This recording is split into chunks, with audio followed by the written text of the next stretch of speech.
உங்களில் எத்தனை பேருக்கு ஒத்தப்பனை சுடலை மாடன் தெரியும்? இந்த பதிவில் ஒத்தப்பனை சுடலை மாடனின் கற்பனை கதையை பார்ப்போம்.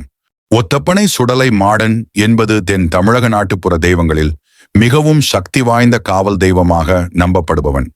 பல நூறு ஆண்டுகளுக்கு முன்பு ஒத்தப்பனை மரங்கள் அடர்ந்த காடுகளும் சுடுகாடும் சூழ்ந்த ஒரு கிராமத்தில் அநியாயமும் அடக்குமுறையும் தலைதூக்கிய காலத்தில் நிரபராத மக்களின் அழுகுரலும் வேதனையும் ஆகாசத்தை எட்டிய போது அம்மன் அருளால் சுடுகாட்டின் நெருப்பிலிருந்து எழுந்த வீர சக்தியே சுடலை மாடன் என சொல்லப்படுகிறது.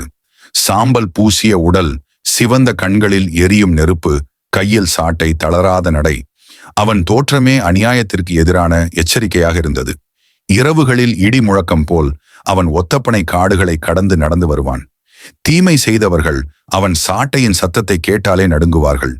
ஒரே இரவில் தீய சக்திகளையும் கொடூர மனிதர்களையும் தண்டித்து நீதியை நிலைநாட்டுவான். அதனால் ஊர் எல்லையை காக்கும் காவலனாகவும் இரவின் பாதுகாவலனாகவும் தீய சக்திகளை விரட்டும் தெய்வமாகவும் மக்கள் அவரை போற்றி வழிபடத் தொடங்கினர்.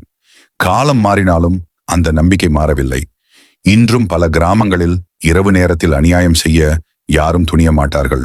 மாடன் சுற்றி வருகிறார் என்ற ஒரு பயமும் பக்தியும் கலந்த நம்பிக்கையுடன் வாழ்கிறார்கள். அவன் ஒரு கதை மட்டுமல்ல, நீதிக்காக எழுந்த ஒரு உயிரோடு இருக்கும் சக்தி. ஒத்தப்பனை சுடலை மாடன் துணை.